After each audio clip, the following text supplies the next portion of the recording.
Hi guys, welcome back to another top 5 video. I'm joined in this video again. Brad is with me to do the top 5 that we're going to do for you today. And it's nice to see you again, Brad. Thanks for joining me. Hey, hey Andrew, thanks for having me again. I really enjoyed the last video, so hopefully this one will be a lot of fun too. Yeah, that was fun. This one is a lot more taxing, in my opinion, from the last one that we did. Uh, when you proposed the idea of like 6+ players but not party games, I was like, wow, that's a provocative kind of idea. But that's nothing compared to the video or the list that we had to put together today, at least for me anyways. So I'm going to go ahead and talk about the list. So the list that we're doing today, the title of it is going to be the top 5 games that we dislike. And so really what that means as a disclaimer is they're just games that we don't really enjoy playing. If you are watching this video and you're like, hey, I own that game, I like that game, I played that game last week with my family, that's great. Buy games, play games. I'm sure Brad's on the same level as me when it comes to like people playing games. That's just awesome. Play whatever you like to play. But since this is the world of subjectivity, we can be subjective and say these are games that we don't really like. Now, I'll start with my kind of criteria. Just kind of looking over my list. As far as ranking and stuff, I didn't put a whole lot of thought into like my 5 versus my 1. My 1 is definitely game that I just really do not like. I would not play.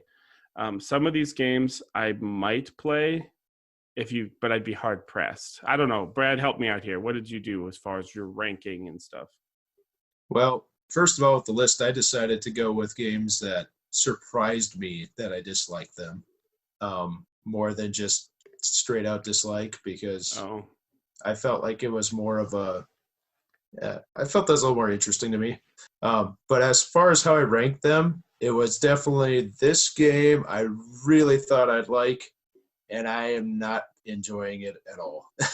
So that's kind of how I ranked mine. okay. Yeah, all the games that I have on my list, I have played multiple times. Yes, I've played all of these games multiple times, and I've just either found something wrong with them as far as like I don't like the way that they play, or whatever. I'll probably talk more about it when we get to the game itself. But our list will probably be a little different because I didn't go by like how surprised I was that I didn't like him. I just go by how I feel right now. Like, oh, I do not like that game. It would be very hard pressed for me to sit down and play that game. And so, because of that, with the exclusion of 2, I do not own any of these. Well, I guess those 3. So there's 3 games on this list that I currently don't own. The 2 that I do have a copy of somewhere, I didn't even bring to the table, so I'm not even going to be showing them off because they're probably collecting dust somewhere. And so I don't know if do you own the 5 that you have? Are there any of these that you own? The Yeah. scary thing is, I still own 4 of the 5. I did Oh, own the fifth as well. Did manage to trade that one off. Um, but I didn't want to dig these out from the pile they're under, so I didn't grab them either. oh, so we both had the same idea of like, nah, I'm not gonna Yeah. mess with it. So, yeah. So in the effort of just not making the video incredibly long, because I know I'm definitely going to rant about a few of these, why don't you go ahead and get started, and we'll do our number 5 right off the bat. All right. My number 5, as I mentioned, these are all games I thought I would like. Um, so I do still have this one hidden in a shelf in my closet over here, buried. It's a game, it's a party game. It is kind of like a social deduction style game, which, yeah, I'm kind of hit or miss on. However, I really thought the idea on this one was interesting. The idea is pretty much that one person is a spy. Everybody else knows where they are, but the spy does not know where they are. But nobody knows who the spy is. So the spy has to either figure out where you are, or the rest of the people have to figure out who the spy is, and whichever happens first, that group or the spy wins, and that's Spyfall. Now, I thought I'd love this game. I thought it'd be great. Hey, we could just goof around. We could do whatever. That sounds like fun. I understood it was a party game. I wasn't looking for depth. I wasn't looking for any of these things. Right. The problem I find with the game is that, well, first of all, nobody knows all the locations. So when you're the spy, they have like this little, I don't know if it was a map or whatever or a board of some sort that it's like a grid. all the different locations. Yeah. And so as a spy, unless you're really familiar with the game, you don't know all the spots. So as people are trying, they ask each other questions to try to clue in who's the spy and suss out you ask a person a question, then that person has to ask another person a question. And so you try to suss out who the spy is, and the spy is supposed to try to figure out where you are by these questions. But I felt that whenever I was a spy, I'm almost trying to keep staring at this grid to figure out what all these different sites are. It was just pretty much giving it away. And the whole thing was just a giant pain to me. Rookie mistake. But I didn't know what the sites were if I wasn't looking at it once in a while. If you're not the spy, you don't have to look. I understand if you played it a bunch, you probably get it figued out. But I tell you what, for me, this one did not work. We played it a few times, and I just went, I'm done with it. I understand this well, like to understand why, just not for me at all. So I do like Spyfall a lot. I have Spyfall 1 and Spyfall 2, and I have a friend of mine that has the DC Spyfall, which I've not played, but I do like the idea. So first of all, one thing is you really got to play with people that can be creative. When I teach this game, a lot of people really freeze up because it's like, okay, it's your turn to ask a question. And they'll look at their card and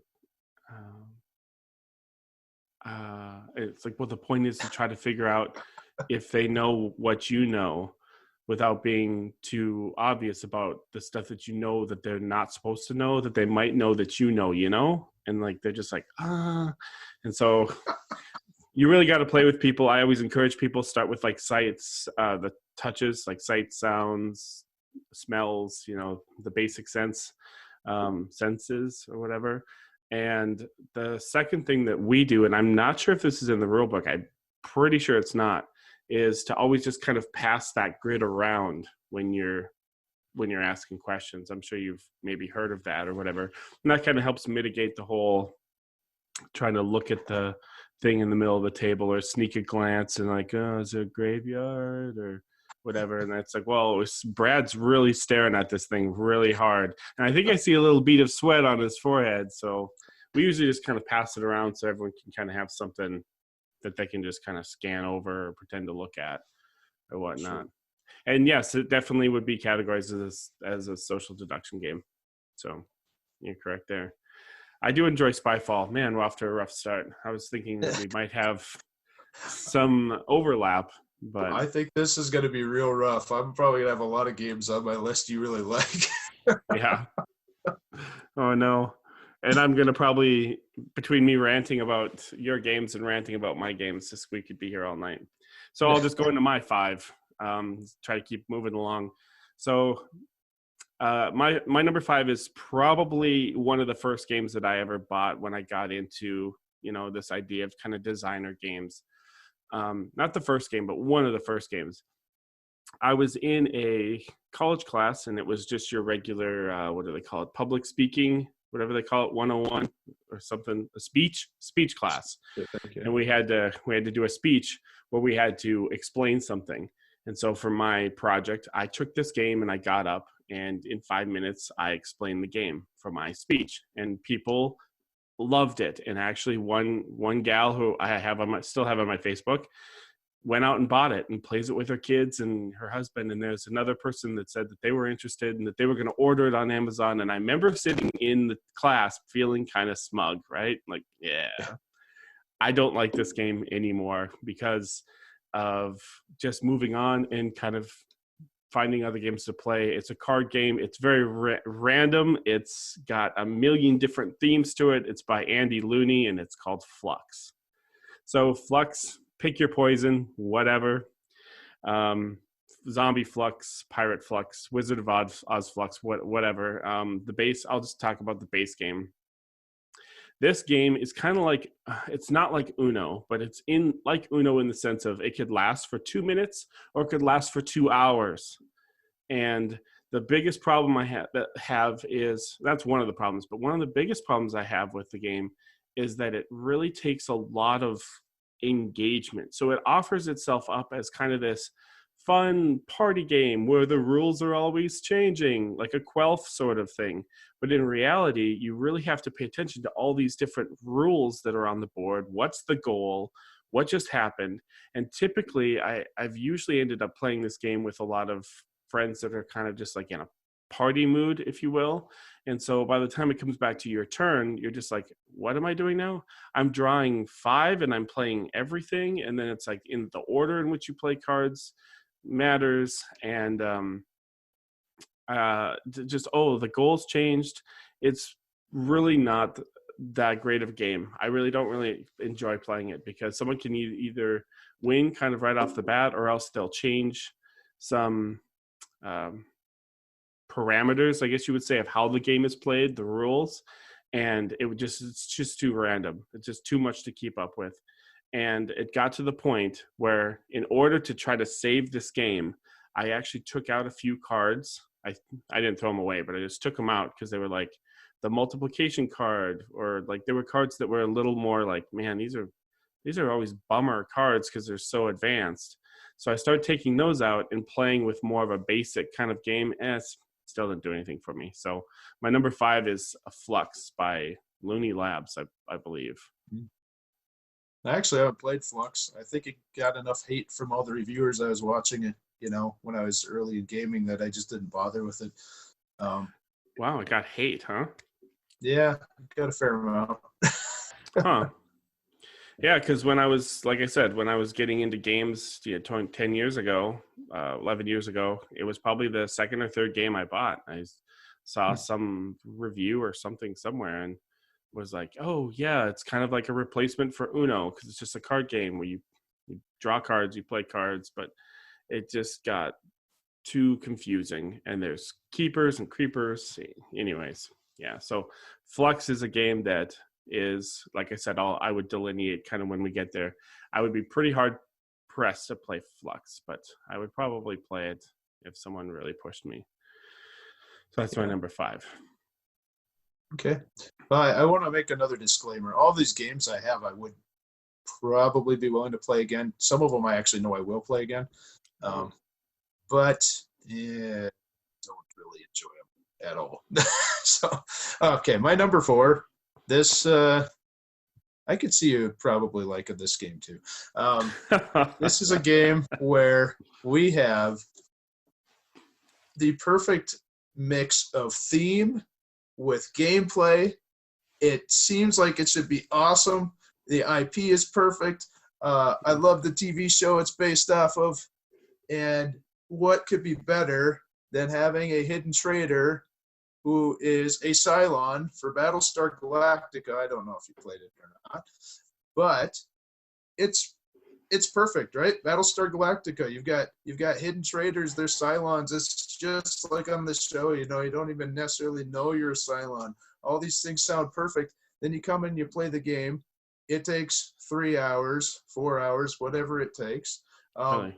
and you find out that whoever was a Cylon didn't really know how to play it right, or whatever happened. And you just wasted 3 or 4 hours. Nothing tended to work quite right. And I tell you, the experiences I have with this game, it just never works out right. And I bought this game thinking this is perfect. I was so excited to have it, so excited to play it. And this thing just bombed out, plain bombed out. Looked at it and went, I can't keep playing this thing. It takes way too much time. And I got great trade value for it. So this is the one I don't have anymore because I traded sucker off because I just said, I can't do this. And, I could probably be convinced to play it again. But of all the games on the list, this would probably be the hardest one to convince me just because of the length of it. I'd so much rather play any other game that, that's higher or something I enjoy a little bit more. That's going to take that long. It's just the length of the game just destroyed it for me.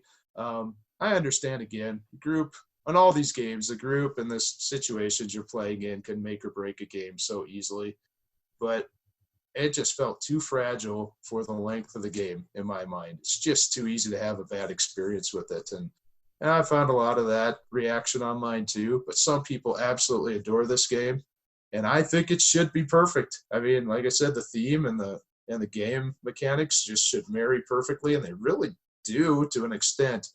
Just it breaks for me every time, and yeah, it's gone. Not my jam. Not your jam.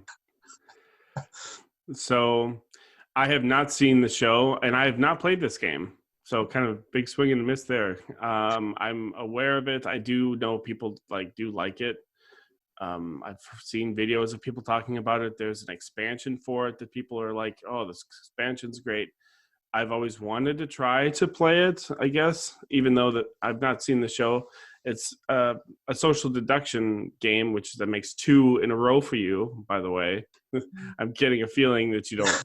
That's not your jam, social deduction stuff in the genre or whatever category of games. But yeah, don't know anything about this game other than it's just based on the TV show. Some people like it. And I was gonna say, if you still have a copy, I would probably take it off of you just so that I could give it a whirl. But apparently, It's gone. apparently got rid of it. And so, yeah, I was gonna mention one other thing about the length when it comes to social deduction games and the length. They really do have a sweet spot. I mean, when you say 3 or 4 hours, I mean, holy cow, that's like a 4X game right there. But it's not. It's a social deduction game. So you really got to keep it short when it comes to social deduction games. And another thing I want to mention is that I specifically left off games that I had a bad first experience with. As I've mentioned to you, which I know the audience doesn't know, but I've mentioned to you, there was an Epic Spell Wars, which is a game incident where I was like, that was a completely sour experience for me. I totally did not enjoy that game. I've gone on and played it since, and it's an okay game, but I tried not to go back and go, what are games that I had bad first experiences with? So that's why all the games that I have on my list are ones I've played many, many, many times and just have realized on my own, I'm done. I just don't like this game. And so that one I have not played. But the number 4 for me is kind of a stretch in the sense it is a game and it is it's not a board game. It is a role-playing game, and that is Dungeons and Dragons. And so this might be a little bit of cheating since it's not a board game. So for those of you living under a rock or whatever, even if you're not into gaming culture, you know Dungeons and Dragons. I mean, they play it on Community. They play it on Big Bang Theory. Dungeons and Dragons is a tabletop RPG, a role-playing game where you create a character and you have what they call like a storyteller, which they call a dungeon master, who kind of tells a story and causes things to happen. And whatever choices your character decides to make, the DM will tell you like what happens. And there's some dice rolling to succeed or not succeed. But the problems I have with it, two things. First one, which is a minor one, is it's a lot of what they call in the board game world bookkeeping, where it's a lot of okay, plus this but minus this, but let me look in the difficulty classes. Well, it's a pretty long jump, so you're going to need to beat a 20 or something. It's like there's a lot of just heavy, it's like I just want to keep the game flowing. And so that's one minor problem. The second one is the major problem is that you can play this game for 16 hours and get about 20 minutes of actual, this is what happened in the game done. You really can. I've been there. I was involved, brief side story. I was involved in a D&D group many, many years ago. I worked a late job where I got off at 11 o'clock at night, and these guys are like, we start at midnight and we play all night on Saturday nights. And so I was like, that's perfect. I get off work, change of clothes or whatever, grab some sodas, and we started at like midnight, and we played every Saturday.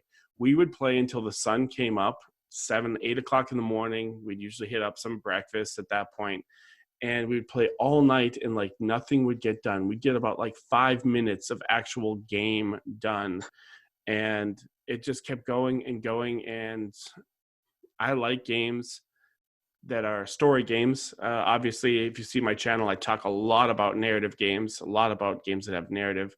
So I do like it, but the length of Dungeons and Dragons, just it needs to have kind of a good start and a good middle and a good end, and it's got to be somewhat succinct. It can't just go on and on and on for 1,600 hours only to just resolve one battle or a skirmish. And a lot of the times I've played with people who have never played before, so the learning curve is pretty high.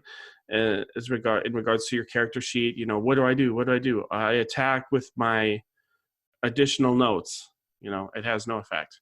Stuff like that. And so Dungeons and Dragons, I would probably never ever play again. However, I'm going to add a caveat. This does not mean that I would not play a tabletop role-playing game. One that I really enjoy, or that the industry's kind of moving towards, is more just narrative games where they get rid of all the bells and the whistles of the heavy, complex stuff, the stuff that all the D&Ders like, and they just focus on story. So one of these, I don't know if you watch Will Wheaton's show, he has Dread. There's a system called Dread, which basically has Jenga in it. There's another one called Fiasco, and one that I'm currently playing at the time of recording this. I'm currently involved in 2 campaigns of what's called Weave, which Weave is a very streamlined. You use a little bit of an app, you create your character on your app, you scan some cards, it takes 5 minutes. You have a storyteller that just storytells everything, and you roll some dice every once in a while, and it's kind of a pass-fail system. So there's either you pass, you super pass, or you fail, or you epic fail. And that's it, just based on rolls. And so number 4, Dungeons and Dragons. Yeah, I never gotten to any tabletop role-playing games, so. Oh, really? I think it's pretty much just the amount of, I don't know. I think you have to invest a decent amount into them usually. Maybe that's mostly a D&D thought,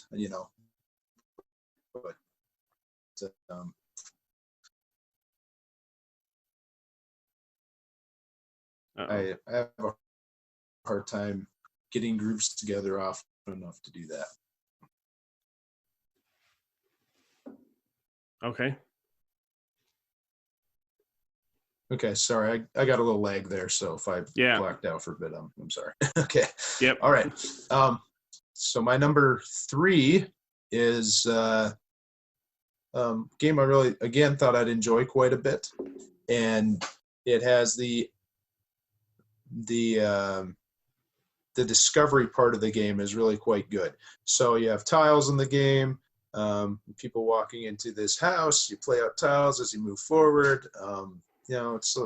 It's pretty interesting. There's upstairs and main floor and downstairs on this. Game's been around for quite a while. And it's fun to play as you go along. And at a certain point, somebody becomes a bad guy, and they end up with their own set of rules. And that game is Betrayal at House on the Hill. Now, it's fun to a point until I hand this rule book off to somebody who may or may not be good at reading rules and understanding them, and telling them, you're the bad guy now. So go over there, figure out what you need to do from this rule book on this page, and how you need to come back with this slightly different set of rules and be able to, to do whatever you're going to do. And then inevitably what's going to happen is either you're going to be way overpowered or you're going to be way underpowered, and you're either going to slaughter us or we're going to slaughter you, or however it works. That's what happens. And I love the idea of there's so many different ways the story can go. There's so many different bad people that could come out of it, but it just doesn't play well as a game to me, and there's not enough narrative there for me to make it really interesting. And so I find that Betrayal at House on the Hill doesn't do it for me at all. Every time I play it, I get disappointed by it. Something happens that just turns it the wrong direction.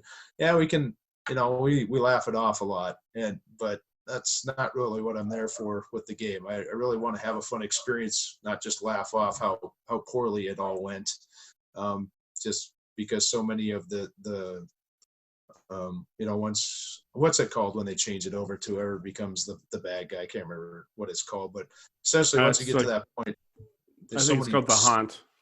Yeah, the haunt. Thank you. And then once you hit that point, there's so many of the stories that sound like they're going to be cool. They just never turn out well. So that's been my Yeah. experience with the game. And that's why it's on my list. Just not a real big fan of it and not real interested in playing it too much anymore.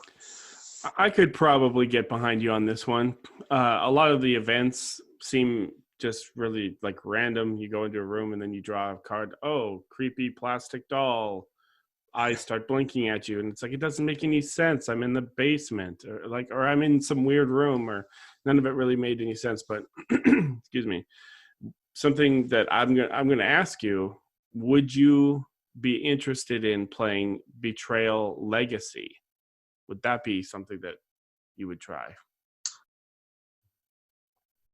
I would say yes, I'd love to try it. I'm just afraid that I try it and I don't like it. Now I'm ruining somebody's legacy game by having to pop out. Maybe you can pop in and out of that one. That would be my only hope, my only reservation there. But I would try it. Yeah, I've heard Yeah. that it's a pretty good implementation. So I'm hoping that would go much better. So I'd give it a shot. Yeah, I've played through the entire Betrayal Legacy. Um, I I really like it. It probably wouldn't be my favorite Legacy game, but it's up there. And what it does is it does kind of mitigate some of the things that we've been talking about, where it sets certain events for certain people, certain areas and times. It makes it a little more cohesive story. And the whole idea of you're playing different generations, and this house is kind of growing and having crazy supernatural stuff happen to it. And there is kind of a finale at the end, the last game, and whatnot. It doesn't get rid of the whole haunt thing where people become a traitor and they have to like look at a book. And we had at least one game where the trader just completely ran over us because they said, oh yeah, this happens when I do this. Well, they had completely like read something, the wording of it was wrong, which happened a few times where we were like double check the wording. And so we had a game that was like, no, that wasn't too of an enjoyable experience just because someone read, something that was like, oh, I get to do this every turn. Oh, no, it's every round, or whatever, something like that. So we did have a little bit of clunkiness with the game, but overall, I love story stuff. I love being able to add more things and like, oh, your house is getting bigger and it's got a kind of a cool story to it. So that's why I was asking, like, maybe someone could talk you into trying Betrayal Legacy. Yeah, probably. Because I don't think I would ever play Betrayal at House on the Haunted or Betrayal at House on the Hill or whatever it's called, unless if it was like I'm at someone's house and that's the game that they have and they're like, well, we want to play this, and I'll be like, I'll play it. But the thing with Betrayal Legacy is, don't quote me on this, but it's a lot of games, and in my opinion it was a little too, I think it's like 15 games, something like that. So by the time you get done with playing 15 games of Betrayal, you're just over it. Nothing against the game, nothing against the designers, but you're just like, I'm good with my Betrayal cup is full, and I don't really need to play that game anymore. So that also kind of makes me feel like, I could probably get on board of not really liking this game. Probably wouldn't play it unless if it was absolutely necessary. So cool. That was your number, what, 3? Number 3. So my number 3 is a perfect, what they call segue, since we were talking about legacy games. My number 3 is a legacy game. Now, legacy games, very briefly, are story-driven games where you play over the course of X amount of games. I've talked about them on my channel before, where each iteration of a game is a new chapter in a story, and the game will tell you a story as you play. Some of them are cooperative. Most of them are cooperative.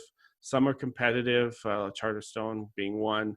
And I love legacy games. I like Rob Davio. I like stuff that he does. I don't know him as a person. I've never met him. But man, did he make a clunker of a legacy game. I'm sure do you know what I'm going to say? Maybe. All right. Number 3 is called Seafall Legacy. Yep.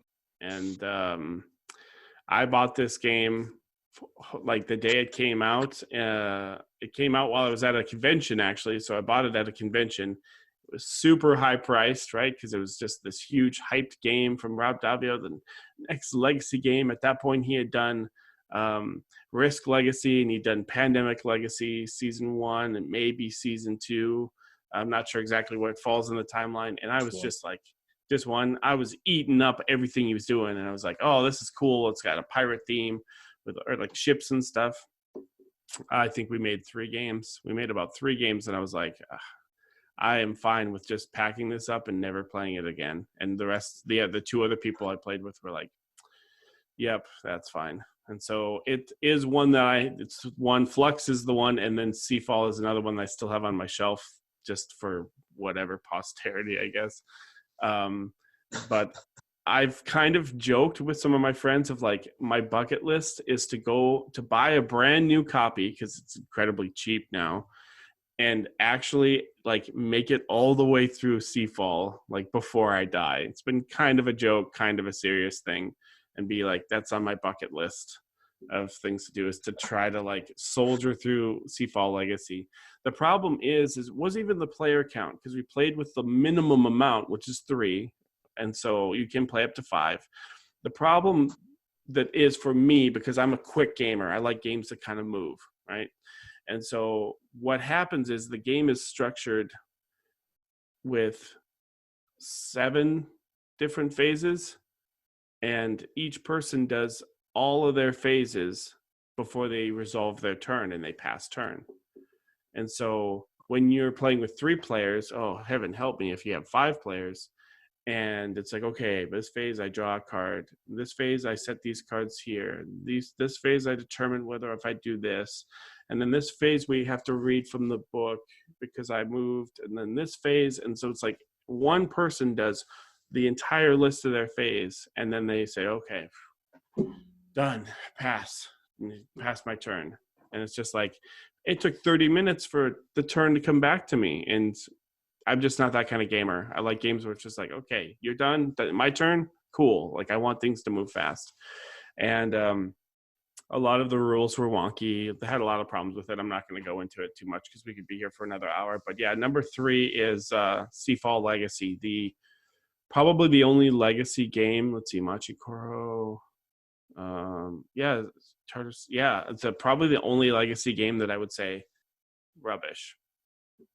No redeeming value. Even Risk Legacy I enjoy. I would even recommend Risk Legacy. And I'm not even a Risk fan. Ugh. Well, I have not played Charterstone, and I will say one of my friends probably saved me on that one because we played Pandemic Legacy Season 1, and I was all pumped to get Charterstone. And he said, well, is that cooperative? I said, no, it's a competitive game. He said, I don't think we want to do that. Okay. So we probably missed out on some good competitive Legacy games because of it, but I think he saved me a whole bunch of money on buying that one. And I wasn't even tricked into buying it when it got real cheap. So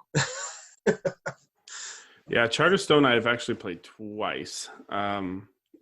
Through the whole thing twice is what I mean. It's really cool. I do recommend it. It's good. The other competitive Legacy game is Machikoro. If you know Machikoro, there's a Legacy version. Super fun. It's light. It adds in some more mechanics, but they're really easy to remember because you open a box and you're like, oh, now we have this little figurine that moves around. And it's like, it's not that big of a deal. It's great for families. I would really recommend Machikoro Legacy if you don't want something too deep. If I just said Charterstone, I meant Seafall. Sorry if I said Charterstone, but I meant Seafall. Oh, okay. So I'm sorry, I misspoke. Yep. Okay. Yeah, I was like, Charterstone is a good game. You should have bought it. No, that one I haven't seen cheap. No. Okay. Yeah, Seafall, he did save you some money there, but Charterstone, yes. you should get that one. That one's I'm all about Stonemaier. I would give that one a roll. All right. Number 2 is probably going to be controversial with you because I think I even heard you name it on a list your thematic games. I think it was thematic games video, and boy, I love the idea of this one too. But I bought it. Um,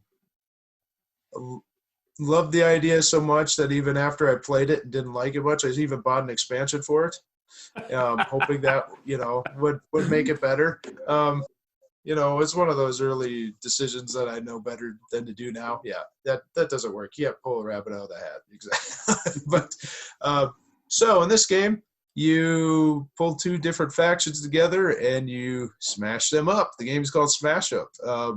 And I tell you, the idea is so awesome. You could mix two different factions together and you make your own deck every single game, and it is just a cool idea. It's a deck. Well, it's not really a deck builder, but I mean, you just play out your deck every time, and so it's a smash up deck construction is basically the idea of it. And you lay out bases depending on how many players are there, and you try to win bases, and you do those things.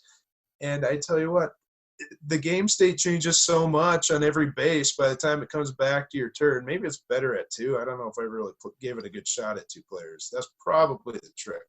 But Yep. It's every time it comes back around, I can't make any plans. I know, what was it, the zombie faction, when you have that, and people are digging through their deck. It's taking them all day long to find these cards to dig back out of their graveyard or out of wherever, and it just was a total mess for me. It felt like I could never plan for anything. I couldn't even really felt smart playing tactically at any level. I'm sure the trick is to play it at two.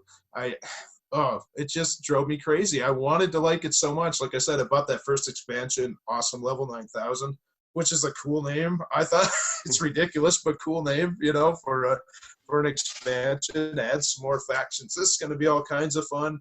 I've got, we got people riding bears. This is awesome. I can mix it with robots that do all these crazy things. I can do whatever.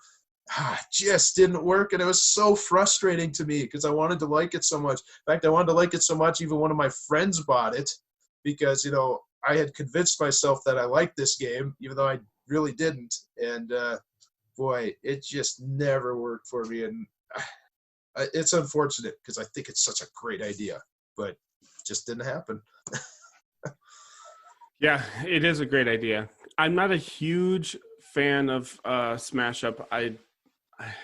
I do have a lot of the cards just based on the fact that I bought the base game and I had a girlfriend at the time who really enjoyed it. And so she went out and kind of as a gift, I think maybe a birthday gift or something, bought a whole bunch of the expansions.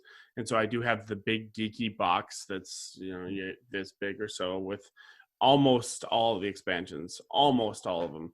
And so I do like playing, but yes, you hit the nail on the head. I was going to say that when I had a chance to talk. I play this game exclusively two player. I've played it with whatever it goes up to, 4 or 5, and it's exactly, you're spot on, Brad. It's just too random, it's too chaotic. It's probably too slow for my taste of like, is it back to my turn yet? People are doing combos, take another card, draw a card. Oh, play a card to get another action. So I play this action card. It gives me 2 more actions. That's all fine and good. Dominion and stuff does the games. There are other games that do things like that where you're constantly just comboing, but it was really long. And with all the what are they called? Bases, right? The cards that you try to score. It's like you can win second place. And so it's like a lot of the times the end condition is like, I want points. This place gives me 5 points. That's good. 5 is really high in that game. But the second player or the second award is 3 points. And Brad is on this spot with me, and he's going to take second place. And that's going to win him the game because he needs 3 points. So now it's like, now I'm barred from getting my 5 points because I don't want Brad to win the game because he only needs 3 points. He doesn't even need to take first place. He just needs to like hop onto a base and just collect a few points, and then the game's over. So it does have that end game problem, which I will be talking about in a moment with a different game. That's just like the end game is just so rough, and so. But if you play 2 player, it's not too bad because it's just back and forth. You go, okay, you go, I go, you go, I go, and then you can stay focused on what they're doing I play with less. I think with 2 players, you're supposed to play with +1 location. I play with like 3 locations. It's a little easier to mitigate what's going on and where they're playing and stuff like that. So in my opinion, sorry AEG, but this is a 2-player game for me. I would not play it anything more than 2 players. And so, but yeah, Smash Up's a great idea, right? Yeah. Oh, that's why it's so high on my list. Trying to fix my lighting here. Yeah, it's really cool. I work with some teenagers that really love this. They can sit half the fun for them is sitting and just going through all the cards because, like I said, I have the big box. Like, so do I want wizards or wizards and dinosaurs? Oh, but ghosts and wizards. Yeah, that sounds. And they'd high five and stuff. So they have a lot of fun, like picking their factions and stuff. And then when I play against them or whatever, it's fun too. We'll just play heads up 2-player.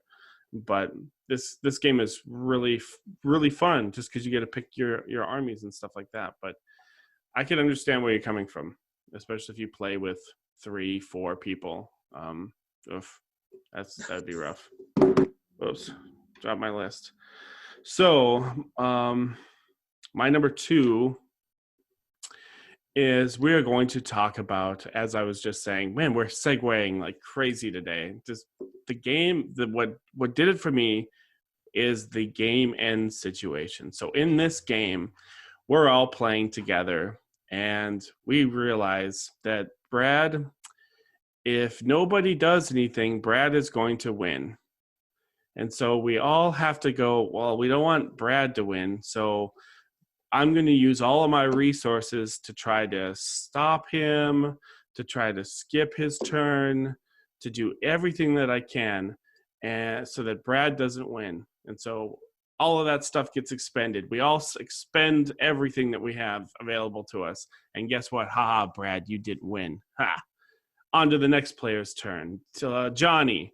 And Johnny's like, hey, I'm all set up. I could win. I could win. And we're like, we need to stop Johnny because he's going to win. Well, guess what? We used everything that we had to stop Brad from winning, and now Johnny's going to win just by default, just because he's sitting to the left of Brad. And sometimes, yeah, some player might hold something back and be like, well, I can do this. And so maybe what I call him, Johnny's not going to win this turn, but eventually it gets to the point where it's like, it's my turn, I win. Nobody can do anything. So the game is called Munchkin. And I just, I get so frustrated. I get so animated because it's like, I shouldn't say never say never, but I can't recall a moment in my brain where someone has truly tactically won Munchkin. Normally it's just like, congratulations, Kendra, you won by default because so-and-so was a better player. For those of you that haven't played Munchkin, it's a really popular game. You're trying to get to levels. So you're trying to level up and once you get to level 10, the game's immediately over. And so when someone's at level 9 and they're about to defeat a monster or do something to boost them to level 10, everybody's like, stop this person. Well, you expend all of your cards. And so then it goes to Kendra's turn and it's like, oh, wait, yeah, Kendra was at level 9 too. And she's, I win. It's like you didn't win out of any pure tactical, strategic sort of like I just happened to play the game a little better than you, or maybe I got some card draws that were better than you. It's just because we all were too focused on the person before, like Brad, and now everyone's just sucked dry of cards where you just sit back and go, okay, all right, you win. Good job. You defeat the monster. That's the game. Kendra won. Why did Kendra win? Like, oh my gosh, and it's just so anticlimactic and it's not even a thing of like I have to, because a lot of people are like, oh, push your glasses up. You have to have strategy in your games. Not necessarily, but in this game, it's just so arbitrary of like you just happen to win because you were sitting where you're sitting and none of us have anything to do anything about it. Because we used it all on so-and-so, like Jose, like 2 turns earlier. And so congratulations, you won. Munchkin. This is one that I will never play. I know I said that each game I might play again. I would never play Munchkin ever again. I would sit and watch. Well, that's my exact same experience with Munchkin, and that's the problem.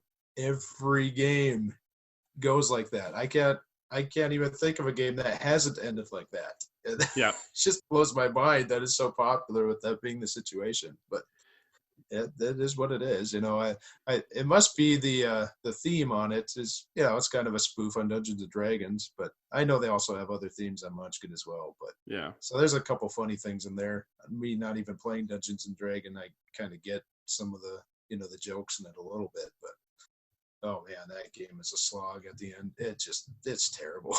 It ends every time. Every time, right?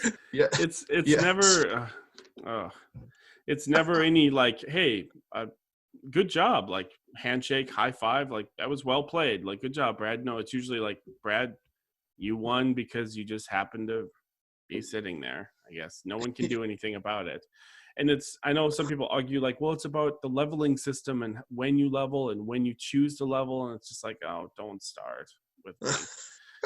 don't start, because everyone's trying to get to level 10, so they don't try to force some strategy onto me of like, oh, if I sit back at level 8 and like, I don't even know this. The last time I played Munchkin was at a Christmas gathering with some of my family members, extended family members. That was 4 years ago. That was a long time.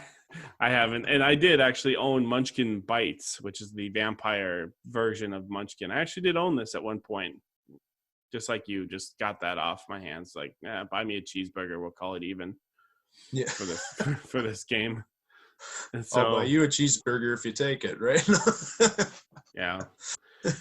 Yeah, and so the gameplay of Munchkin, I have nothing against. I especially like the deluxe version where you can kind of get the board so that you can see where everyone's at. Because before you would have to provide your own tokens to provide to show. Well, we would use pennies. So I was like, I have 3 pennies, so I have 3 levels. But the deluxe version gave you like little miniatures and a board and stuff. That's all great. And the gameplay is great. I love the +2. Like you said, it's a spoof on D&D. So it's like I got the +2 sword of this or that or whatever. That part's all great, but it's just that end condition that just is so broken and so bad. And there's 2 things that I'm really baffled by Munchkin.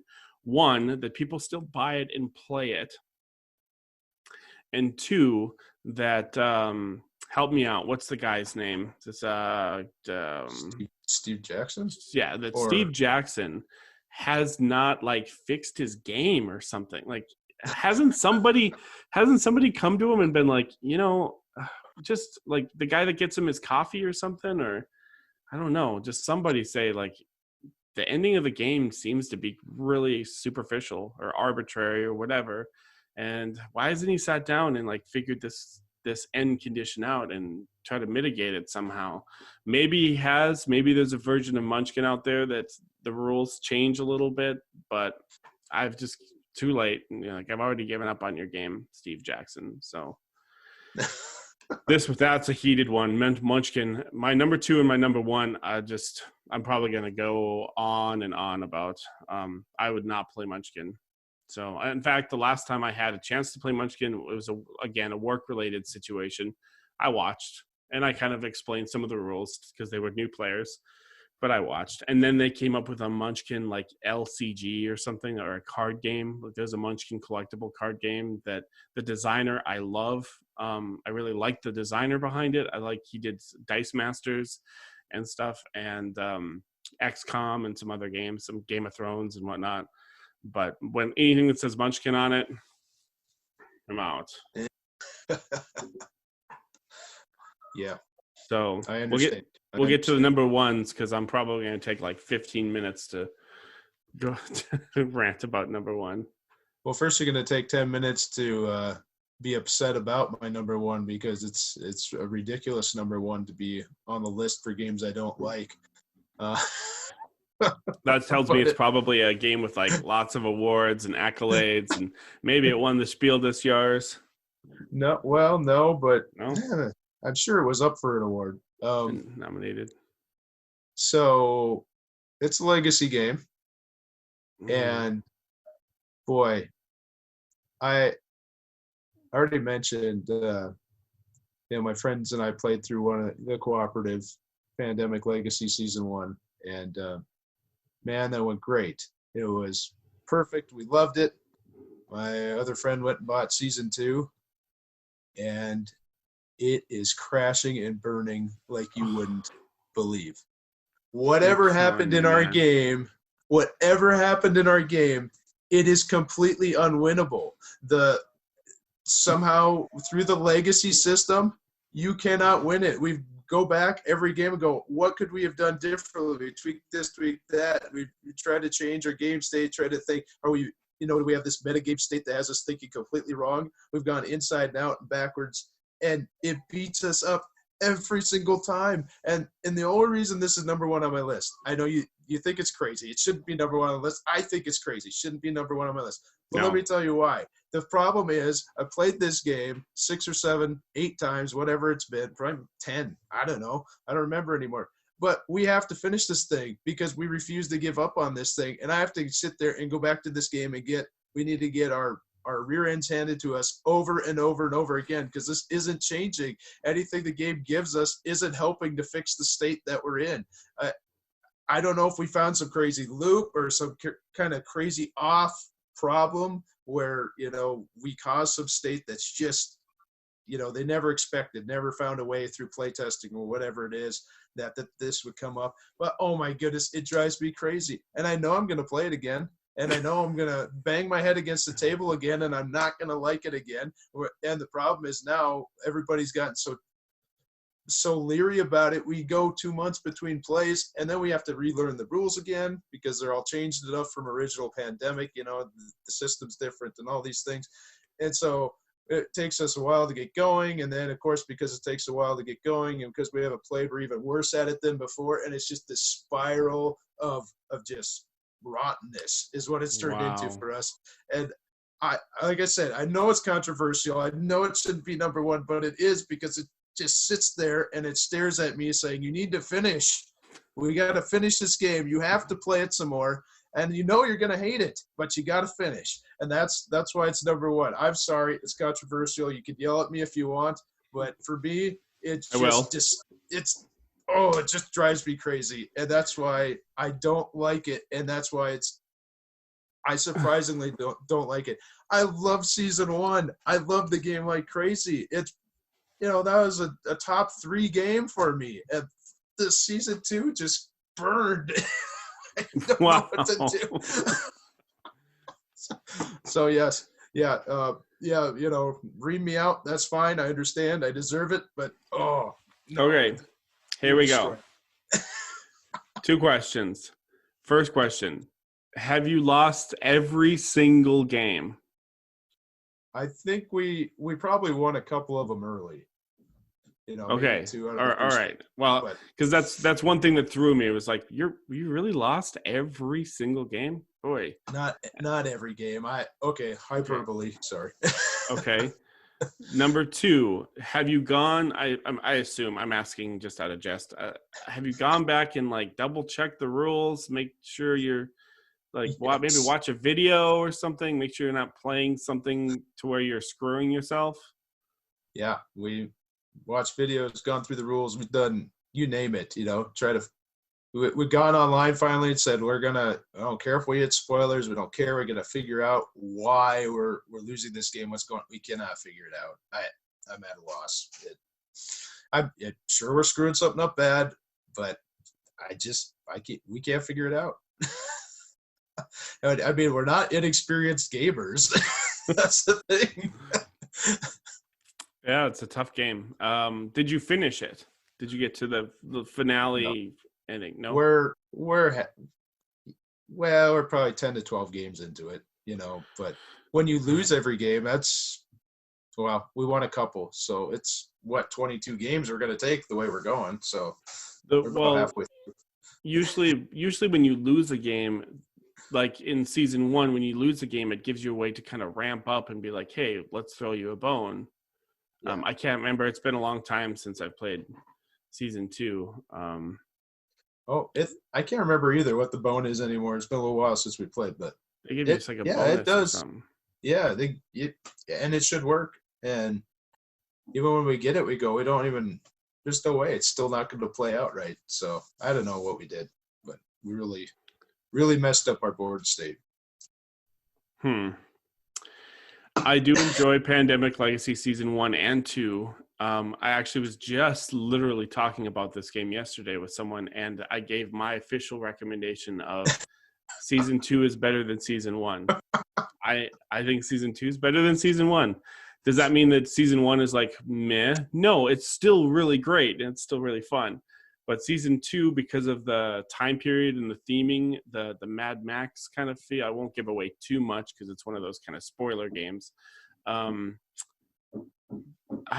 really like Season 2, like a lot. And does that mean that we won every game? No, it was probably about half, maybe, or so. Maybe we lost like 60% of the time, but all I remember is the finale, which I won't go into any detail, the final kind of game and how they structure, this is how you can win and like save the world or whatever, was like, how is that even possible? Like, how can we even do this? And we sat and we talked it out and we did it. And it was just like, yes, it was such an awesome feeling. And I went back and was like, did we play something wrong? Did we miss a rule? I don't think so. Oh, that's so cool. But it's very difficult. The ending of it is very, very difficult. Just to kind of crowbar in there, now that I'm thinking of legacy games, Clank Legacy, which I just finished a couple of days, is also a competitive legacy game. That'd be a good one too. But Pandemic, man, you can't go after those games, dude. Well, I figured you were talking about Rob Davio, so I might as well just go on it here. I see that back there. Season 1, like behind me. I love that one. I played Season 1 probably 3 times with like different groups. Season 2 I've played twice, and maybe a third one I started, and then the group had a falling out or something like that. But yeah, I enjoyed playing those games over and over, especially with new people. Mm-hmm. So yeah, I don't know what to say. That would not be on my list. I enjoy those games a lot. In fact, what year did Season 2 come out? Do you know?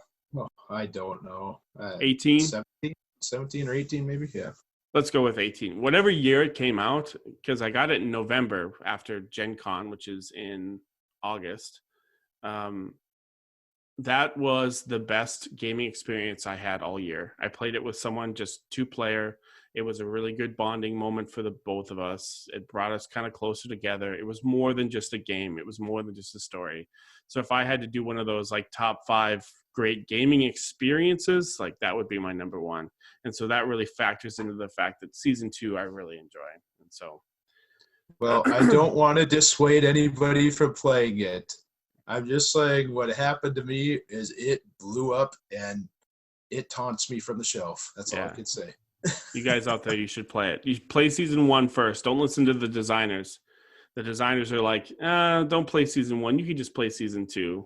Or sorry, you don't have to play Season 1 to play Season 2. That's what the designer said. And I was like, oh, no, you got to play Season 1. That's like starting Breaking Bad on Season 2. It's like, it's ridiculous. So yes, for those of you out there, play Season 1 and then ignore Brad and listen to me and play Season 2. Yeah, that's my best too. So my number 1 is a card game that is completely enamored the cultural zeitgeist. This has crossed the borders of people that play games, gamers, if you will, board gamers, card gamers, people that don't play games are now playing this game, people that get together with their families or buying this game. I don't even really consider it a game. It's incredibly offensive. It's Cards Against Humanity. This is my number 1 because I will never play Cards Against Humanity. It is, first of all, it's not a game. It's an activity. Okay, that's fine. I have other things that are games that are like activities and that I enjoy. There's like interactive graphic novels and stuff that aren't really games, but they're still fun activities. And I have those, and that's great. Cards Against Humanity is not a game. I don't care who wins or loses. I've actually asked other people, do you play it as a game? Because I think you have to collect like 5 cards and then you win. And nobody, but nobody has said, oh yeah, we play, and then oh, Sally got 5 cards, the game's over, good job, you won. No, they just play until they're too drunk to play anymore, or they just kind of be like, oh, it's getting late, we're done, let's just do one more round and call it good. So it's not a game, it's an activity, and that's not really a criticism, even though I'm kind of presenting it like a criticism. The criticism is that it's a freaking novelty. And am I guilty of playing the game? Yes. I actually owned like a core set of the Cards Against Humanity box at one point, but it's a novelty. It's like, let's sit down. The designers are like, let's sit down and let's make a bunch of naughty words, incredibly offensive stuff on cards, words that are pornographic and racial and whatnot. And I'm not even an offensive person. I'm one of the I listen to a lot of stand-up comedy and jokes, and like I do not get offended. What bothers me about the game is that it's a complete novelty, and people think it's just fun to gather around and to play this game and get their mom to say, I'm not even going to say some of the words because I want this channel to be kind of family friendly. And so like some of these words are just like, haha, we got grandma to say, something pornographic or sexually explicit, and come up with these jokes and have everyone laugh and fall on the floor. And it's just completely stupid. It's like the dumbing down of gaming. And I'm also a little butthurt, I guess you could say, because it's gone into all the houses. Like you can find people that have 0.0 board games on their shelf, but it's like, oh yeah, we have Cards Against Humanity. Yeah, we bought that at Target. We thought that was a fun one to play. And they have all these different expansions. There's probably 10,000 cards out there, so you could probably drop like $1,000 into getting everything for this game. And I just am done. I'm done with it. I think I threw out my cards. I didn't even give it away. Oh, I did. Never mind. I did give it away. I just cannot. I can't anymore. And I know I'm repeating myself because I don't want anyone to kind of come away from my channel or from me being like, I must be stuck up or I'm really offended or something like that. It has nothing to do with being offended or having any type of a spiritual background or anything like that. It's just because it's a novelty that you buy that has no weight to it and has no factor other than it's a dumb party game. If I want to play a party game and get people laughing, I'd play Time's Up. I'd play Just One. I would play something like that. But people these days are like, no, let's get people laughing because someone's going to say butt crack. Or that's actually tame compared to what's on these cards. And so it's a novelty and it wears off. And so then people just buy more cards and it's ridiculous. I can't believe that so many people love this game. Yeah. I have a hard time calling it a game. Well, I played it once, got talked into it, really didn't want to play it. I knew I wasn't going to like it. And yep, that's how I feel about it basically too. It's not worth being on your shelf. And if you do have any sensibilities at all about things, that are naughty or risque, you stay far away from it, first of all. But as you mentioned, just value as being a quote unquote game, it's not there. You're right. Complete novelty. No arguments from me on this one. We're not going to argue about your number one. That's for sure. This is, I have a friend who came up to me once. Not super close because he didn't know I was into board games as much as I am. And one of my other friends had mentioned to him, hey, Brad's got all these board games. And he goes, you had Cards Against Humanity? And I said, no. And he goes, well, what do you know about games? That's the best game out there. And I said, well, we're clearly not going to have a discussion about games. That's going anywhere. I'm sorry. That's the best game out there. Yeah. Oh, All yeah. these thoughts run through my brain going, oh, this is what I should say to him. No, Gotcha. this isn't even worth the discussion. I'm sorry. It's such a novelty. I mean, you buy it and you laugh because there's stuff on the cards that's like, oh, that's really offensive. But after that, it's just like, it's the law of diminishing returns, and so you just lose interest in it, and it's not even that good of an investment to begin with. Something else I was going to mention about it. The one redeeming value that I kind of see in it, and it's not in Cards Against Humanity per se. So this is not me recommending Cards Against Humanity to anybody, but the structure, the framework of the game, I think would work really well for joke writers, people that like work in comedy or work for like late night shows that have to do like kind of jokes. I think that whole idea of like da da da da da and then fill in the blank, and then you'd have a whole table full of like aspiring writers, like comedy writers coming up with ideas. Like I think that would be really great. And I'm not a comedy writer, but I think that would be cool structure to kind of structure a like blank is on the table this year for blah blah blah presented by blank, and then just have people, joke writers, kind of like come up with jokes, and they'd read there, okay, here's what I think for a joke, like in work for David Letterman or whoever, so a late night talk show or something. I think that's got some redeeming value. Now that's not me like recommending Cards Against Humanity. I just think that's the one kind of redeeming thing about that structure is you could use it as like a tool for joke writing, like getting some stand-up comedy jokes written or something.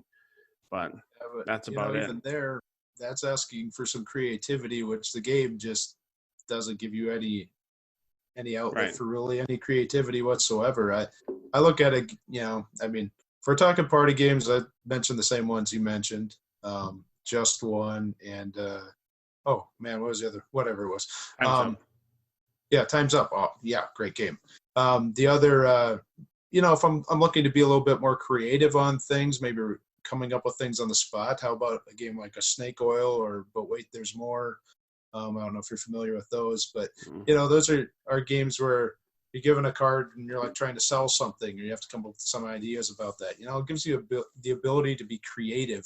Yeah. Cards Against Humanity, it's okay. I got this card, slap them together. I guess that's kind of funny. It's risque, so maybe somebody will laugh. There's no creativity there. So, again, to go back to the beginning of the video, if you enjoy playing Cards Against Humanity, that's great. More power to you. Anything that gets people to the table, playing games and playing cards, and not sitting on their phones or playing video games or something, and just kind of coming together, that's great. But in my opinion, and it sounds like Brad opinions too, there's just other things that are better. You don't have to really muddy up your mind in order to just have a good time.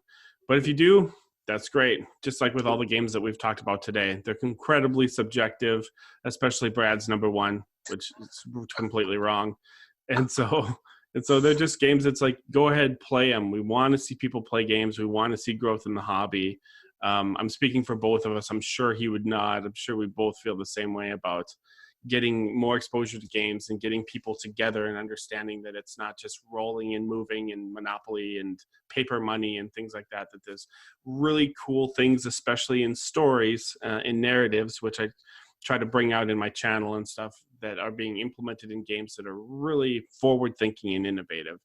And so the last thing I tried to like to do, I only came up with one because it just was the last minute before we started recording this, but if you have any honorable mentions you want to throw out there that weren't on the list or weren't discussed, I only came up with one. So do you have any off the top of your head? I really don't. I would just generally saying games that have really loose rules that you can or social deduction games or play without them, and you could work around the rules. That drives me crazy. So any of those games are probably on my list. So. Oh, okay. So you have a lot of honorable mentions because there are probably a bunch of them out there. So before we wrap up, my honorable mention, or dishonorable mention, because it's a game that I just don't really care for. Actually won a Spiel des Jahres, which for those of you watching that don't know is like the Oscars of board gaming, and won best game of the year, I believe, a few years back. And I'm going to see if Brad can guess this one. So it is part word game, part party game. Oh, really? It's a party game that's not a party game because everybody has to sit and think so much, right? I think I know what it is. You want me to guess? Yeah. Codenames. Yes. Codenames. So Codenames is not on my list because it's like they put out a 2-player version called Duet, Codenames Duet, which I am currently playing with someone right now. It's got a little bit of a campaign. It's on my 10x10. For those of you just that don't know, you can see a video about 10x10s and stuff. And so I am playing Codenames Duet. But when Codenames first came out, first of all, it beat out Time Stories, which is a narrative game that I was like, yes. And Codenames came out and I tried it, and it was exactly what Brad said. It's like it's a party game where at least one person does this a lot.